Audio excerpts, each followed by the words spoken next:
Yes, hello, good morning, everyone. Today we're going to be looking at Photoshop. It's another piece of cake, like I said yesterday. Um, so we're looking at Photoshop today for image editing. However, Photoshop can be used for multiple purposes, and we're going to look at some.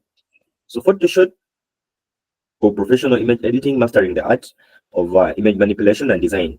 So after this, going to knowing what Photoshop exactly is. I know we've popularly heard of Photoshop, but do we understand exactly what the tool is and what it is used for? So after understanding that, we are going to look at the basic tools of Photoshop.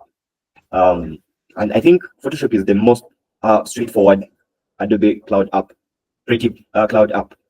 The tools are easy to use, they are easy to understand right by clicking hovering over them. So what it is Photoshop is a powerful tool. It is used for photo editing, graphic designing, and digital art creation. So you can even create 3D images anyway in Photoshop.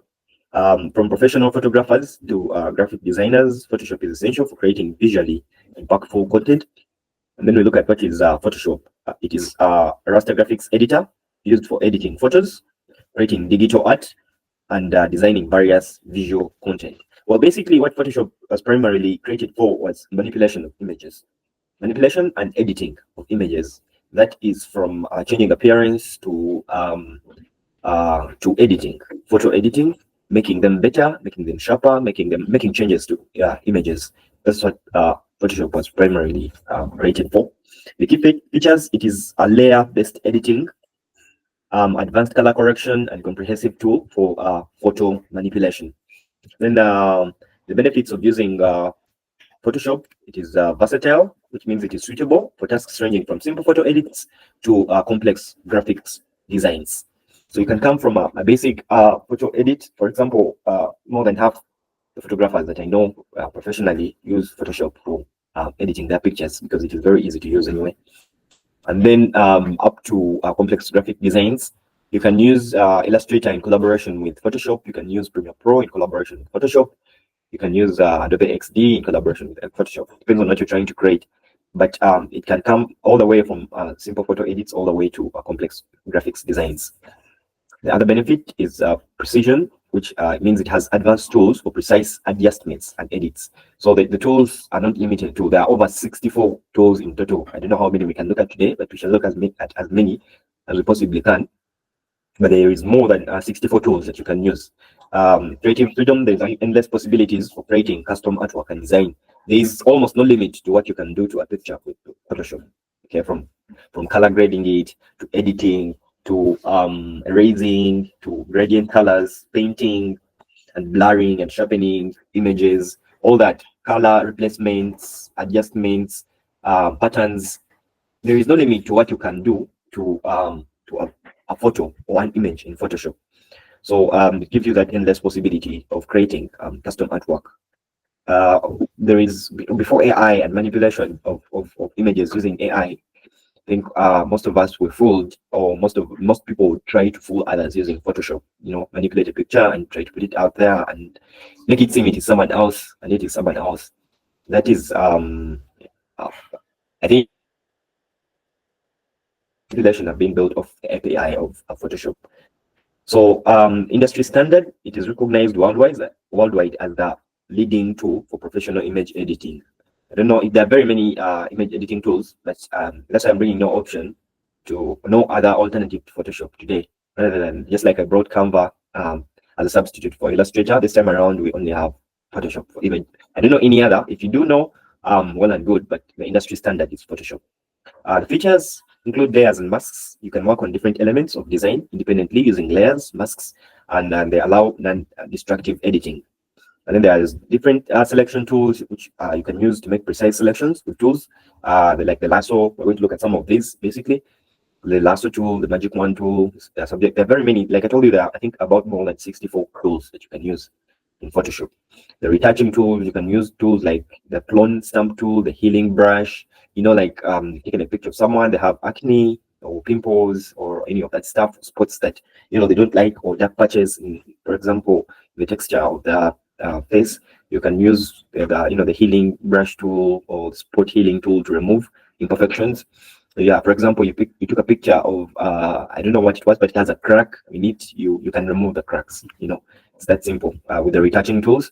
Then text and typography tools, you can add and manipulate text with various fonts and styles. Then you can adjustable sizes, fonts, and styles where you're putting them. You can even create like a magazine cover using Photoshop. There is an image already, so you just use the image and add a text to it, and you come up with like a Vogue cover, magazine cover, or something like that. So there is text and typography.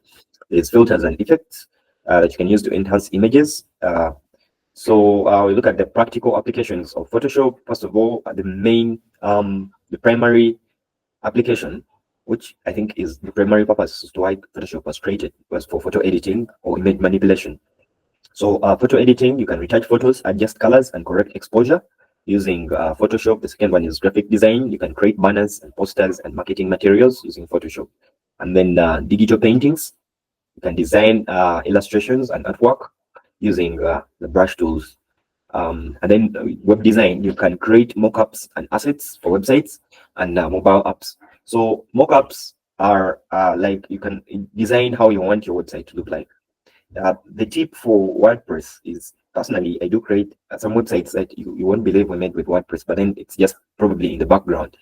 And that background is just something I put together in Photoshop. And then I didn't really use Elementor or Salient to, build those blocks and build those sections and columns and rows. I just, put that together in Photoshop and then put in the background and added function to it, maybe using buttons or adding text blocks or adding any of that. So this is a good tool that you can use to already, create some of these mockups before you add them to the website.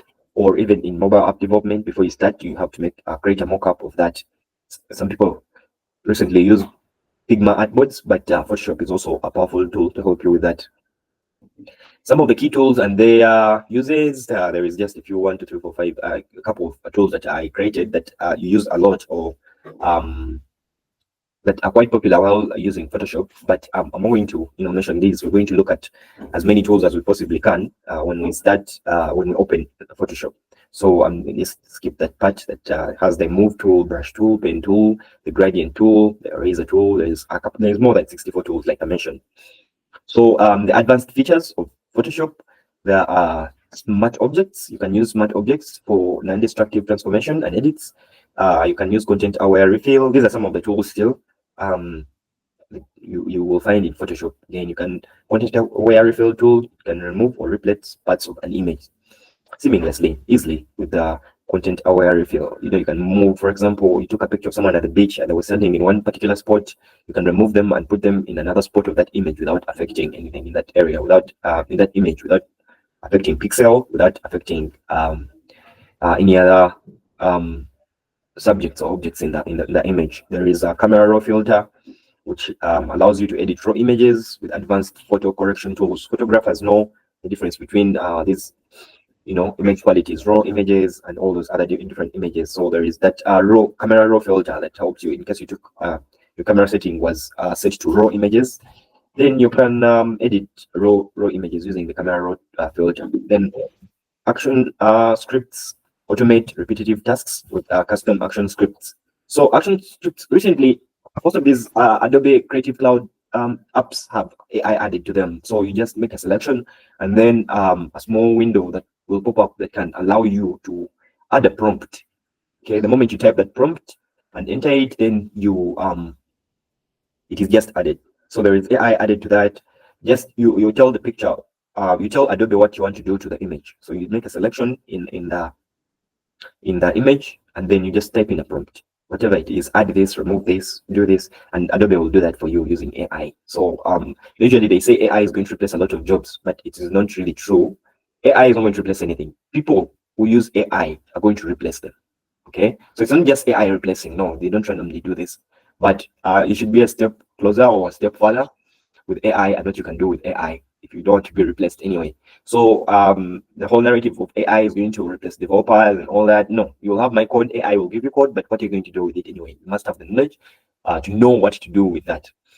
So like I say, AI is going to replace this and that. No, people who know AI are going to replace those who do it, several people who do the same. So you should be ahead. And just like that, all the Adobe Creative Cloud apps have AI added to them. So it is that easy to use AI. So if you use this for editing pictures, you don't think, oh, AI is going to replace me. No, the one who is using AI to edit it will probably replace you. So there is that action scripts, and then there is 3D designs. You can create and manipulate 3D objects and effects using Photoshop. The best practices of for Photoshop, you have to organize your layers, you name and group them. Just like in Illustrator, we saw there are layers, different layers.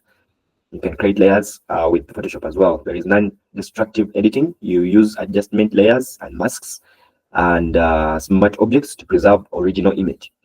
And then there is you have to master the shortcuts. You learn the keyboard shortcuts, speed up your workflow. You know, most of it just a letter on the keyboard as a shortcut, or you can use the Alt, Shift, and Control are the most important keys when you're working with Photoshop. Okay. So you have to master the shortcuts. You just take it slow but sure. You will soon come to be very familiar with the shortcuts. The more you use it, the more you get familiar with the shortcuts. You can use high resolution images. You start your high quality images with better results. Remember, these are not vector. Then they're not vector images. You get the difference between vector and images is that vectors can be stretched to infinity without affecting the pixels. Unfortunately, images do lose pixels, so they lose quality. So when you're using images in Photoshop, they recommend that you use high resolution images. You have to save in multiple formats, save in PSD for future edits. So PSD there are formats that allow you to continue editing in future. So and then you have also to export in a suitable format that you wanted. Did you want JPEG? Did you want what format? So you have to export in the desirable formats that you intended to. Some of the challenges and solutions of Photoshop steep learning curve, just like we looked at the other Adobe app, Creative Cloud apps, the steep learning curve. Okay, you just feel like, oh, how am I going to learn? How am I going to be good at it? File size issues. Sometimes you end up at the end of the editing, a picture is very large. Okay, you end up with a picture that is over 50 MBs or even more. 50 is small, very large. Especially the high resolution pictures, and you've added edits to them and what. The solution to that, you can optimize files by reducing resolutions and compressing layers. I do not recommend reducing resolutions because the picture is going to drop in quality. But if you compress layers, then the picture will reasonably come down in size. And then hardware demands, you have to use systems with sufficient RAM and storage for optimal performance. And then over editing, you have to maintain a balance to avoid unnatural looking results. I think we have photographers who still up to today edit your picture and throw it out of balance in terms of sizes, in terms of you look at yourself and it is not you anymore. Like you have been brushed too much. You are not even chocolate anymore. You are, I don't know what. You're not skin tone chocolate. You are that chocolate that is edible. The picture looks so not good. You look at pictures of people and they do not really look good. So over editing is another challenge. So that is it for the notes. In the next 30 minutes, we're going to look at the tools, as many as we can. Conclusion: Photoshop offers unparalleled tools to image editing, design, and digital art. And then my encouragement to you, as always has been, is to practice regularly to unlock Photoshop's full potential and enhance creativity. You have to practice. You have to try to edit your own images. Take an image using your phone, okay, and try to edit it. Okay, so let me just pull up a sample image. So you look at this is the Adobe Photoshop. Welcome to Photoshop. You can drag and drop a file or select one from your computer to get started. You can open a new file. You can open an existing file.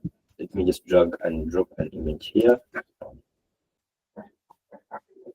So I just dragged. I wanted, because some of these sessions are being recorded, I don't want to use personal pictures or images that may violate copyright. So I had to download one from the internet because it is iStock. So when you look at some of the tools that we have here, the first tool that we have is the move tool, and if you hover over it, you can see what it does. You can it moves a selection or layer. What does you can use it to move some of the layers or selections in your picture. You Shift, Control, and Alt are known as modifiers in this tool. Okay, so if I click the move tool and you can currently set layer and the background layer, you cannot move the background. Okay, anyway, this it's going to be hard to use. Okay,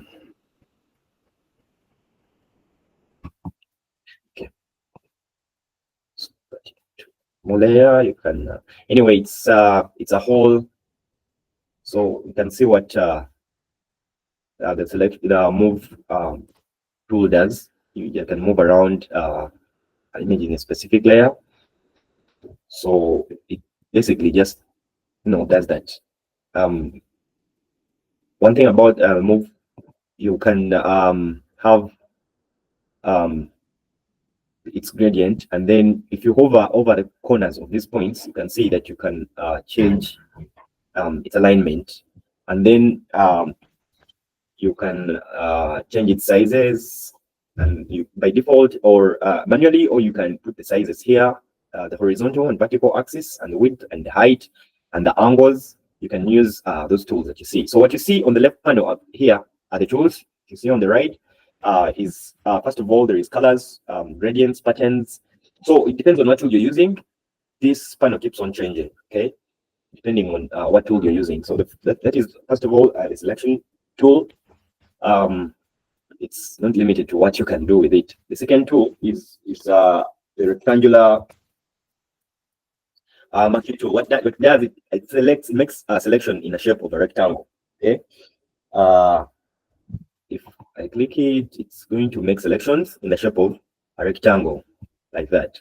Okay. So whatever you want to do with this part is up to you, but it makes selections in the shape of a rectangle. Then we have the lasso tool, which helps to make manual selections. Okay, so it makes free handheld selections. You can see I can make a selection, but I have to go back to the starting point. If I don't, then it will join up with a straight line. Okay, I can try to make that selection. If I don't go back to the starting point, it will make its own selection. And then there is an object selection tool that find and automatically select an object. Click on it, you can see it is trying to find an object, select. So what an object selection tool does, it uses AI to make a selection, but you can actually manually use it to make a selection. You have to just make adjustments to manually make a selection. So like I clicked here, it is using AI to find an object to select. That is what that object selection tool does. So it's just give it a minute to make that selection.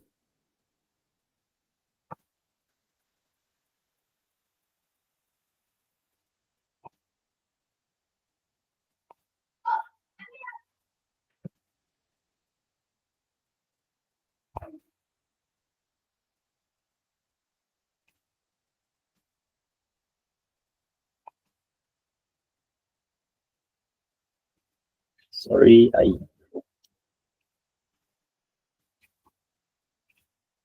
okay, it is still trying to find an object to select, so it is taking a while. So these apps, their speed depends on how fast how busy your RAM is anyway, and how fast your processor is. So mine is taking a little bit because I had a couple of other softwares that I was using previously before we started the class. But as it loads, I can maybe mention some of the tools that are here that we shall look at. There is a crop tool. What it does basically is crop, okay, just like it says crop. Then there is an artboard tool, which is used to create and move or edit artboards on your dashboard. So sometimes, okay, here it is. Here is my cursor again. So I don't know, my Photoshop seems to have frozen or something.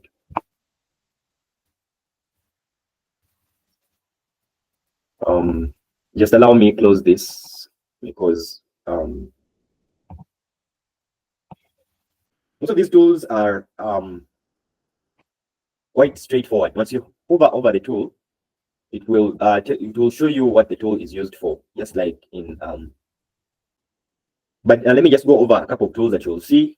as many as I can. There is an artboard tool. When you hover over it, it will show artboard tool. What it does, it creates and moves more than one artboard in case you need to use. It is used for multiple images or images in different sizes, and that is used mostly when you are creating a web mockup, or you're dealing with UX design, and that is user experience designs.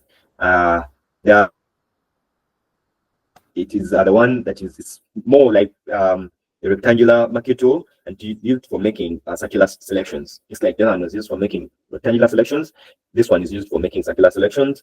And then there is a single row or single column marquee tool, which will always create a single row or column pixel in a document. So for it, it will just always create, a single row pixel. So when you click on it, you will see what that exactly is. There is what you're always going to find called the lasso tool. The lasso tool is used to make manual selections. Okay, like trying to select that. I think we've actually looked at it. It was the second tool that we looked at. Yes, right there. It is a lasso tool. It's used for making manual selections. And then I'm going to put up the document that has the tools and what they do. So they're easy. Okay.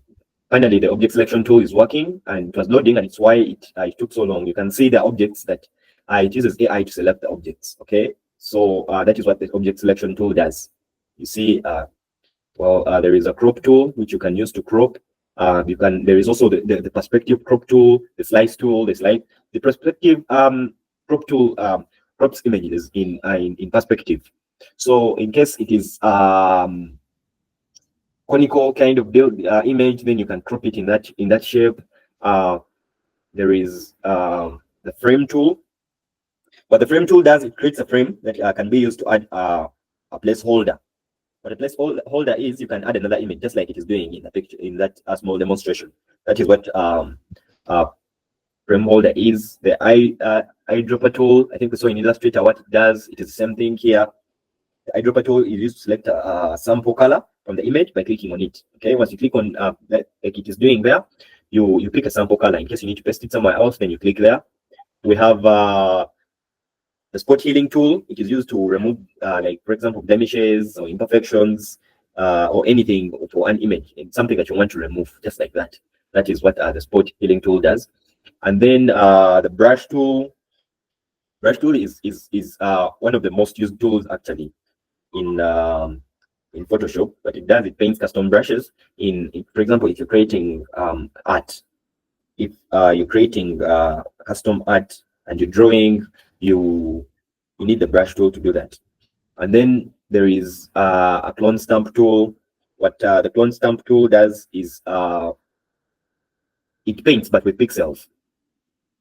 Okay, so for example, you like it is doing, moving that image around. The more you move the circle around, it paints. It paints the image. Actually, Photoshop is, I think, the easiest to learn of all the Adobe Creative Cloud apps, because it's just what you want to do with it. The history brush tool will show you, for example, you had blood like that. Once you click on it, it will take you back and show you what did you do. The history, if you click actually the history brush tool, you can restore parts like that. The shortcut is Y. There is art history brush tool as well. If you are drawing or using, for example, the brush tool to make art, so you can use the art history brush tool also to undo what you just did or something like that. So there is the eraser tool, changes pixels to the background, color makes them transparent. Well, basically what it does is it deletes or erases, just like the rubber used to do after you draw with a pencil. The eraser tool deletes. Then the gradient tool, what the gradient tool is, it fills up the colors according to the selection of the gradient that you have in this section. You see colors, there is gradient. So the gradient tool does select and moves colors in the selection of the gradient. Then there is the blur tool. The blur tool just makes sections of your image blurry. Then there is a dodge tool. A dodge tool lightens up an image. Okay, lightens up an image. There is a pen tool. A pen tool is just like the brush tool, and just like in Illustrator, it is used to, during those changes parts, or it is used to draw up parts and shapes, and it uses anchor points. and handles, just like Illustrator is. Horizontal type tool creates text in the image. You can adjust the fonts anytime, the font sizes. You can manipulate the fonts as well. And then path selection tool, right? It just, in case you drew a vector image, then it does select the path using the anchor points, just like it is doing in that demonstration. There is a rectangle tool. It draws rectangles. There is that hand tool, which pans over the different parts of the image in case you're trying to move around and see the different parts of the image, and make maybe adjustments, you zoom in and out, but you need to select a certain part of the image. Then that's the hand tool right there. There is a zoom tool. You can zoom in or zoom out. There is very many tools. Unless there is anything else, that is the end of it today. Thank you so much for making it today. Thank you for your time once again. Have a blessed day.